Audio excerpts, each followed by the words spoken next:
How Rocket Learned to Read by Tad Hills, narrated by Peyton and David. Rocket loved to play. He loved to listen to the birds sing.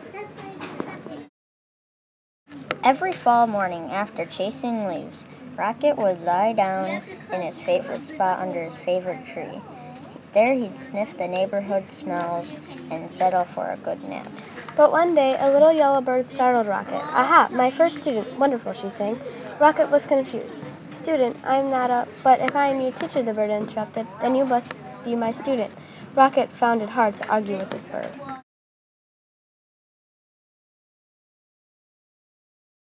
"I am so glad you saw my sign," the bird chirped. "Oh yes, I can see it," Rocket said, "but I don't know how to read." "Can't read? Fantastic," she waved a wing. "Welcome to my classroom." "But I just came here to nap," Rocket said. No, there will be no napping in class," declared the bird, "except, of course, during nap time." "Well then, I can take a nap over here," said Rocket. "I had a very busy morning." "Not to worry, I'll be around every day," chirped the bird, "until the weather turns." As Rocket breathed in the crisp air, the little yellow bird hung her banner. "Ah, the wondrous, mighty, gorgeous alphabet," she marveled, "where it all begins."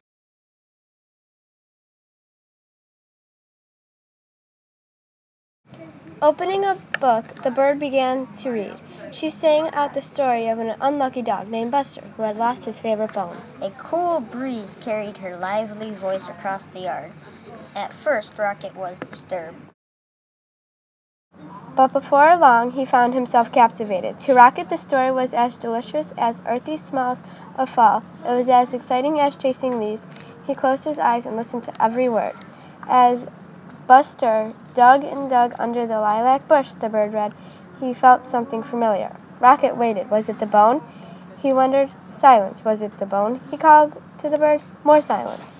"Was it the bone?" Rocket hollered. Suddenly he was rushing to the tree.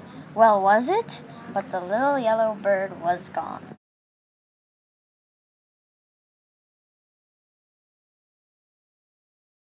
The next morning, Rocket arrived early. At last the little yellow bird appeared. "How wonderful to see you in my class," she chirped. "I can tell by your waggy tail you are well rested." "I'd like to hear the end of the story, please," said Rocket. "That seems like a fine way to start the day," chirped the bird. She gave Rocket a name tag and began to read.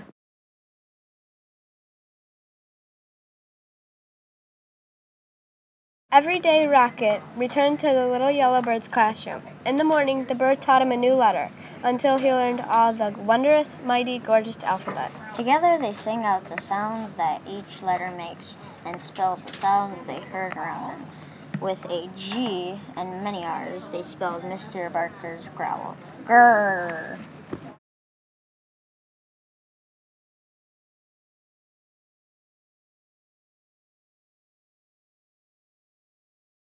Spelled the sound of the wind, which was growing colder by the day. Whoosh! Soon they were spelling words like F-A-L-L, fall, for the gusty time of the year, and R-E-D, red, for the color of the leaves. And each afternoon the bird read a story. She read stories about dogs and birds. She read about leaves changing colors and about birds flying south for the winter. Then one day the weather turned, and the letter banner disappeared. "See you again in the glorious spring," the bird sang. And as she flew into the wintry sky, she called, "Don't forget words are built one letter at a time."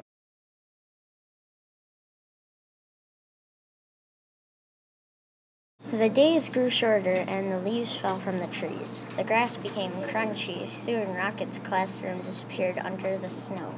He remembered the little yellow bird's alphabet and practiced his letters.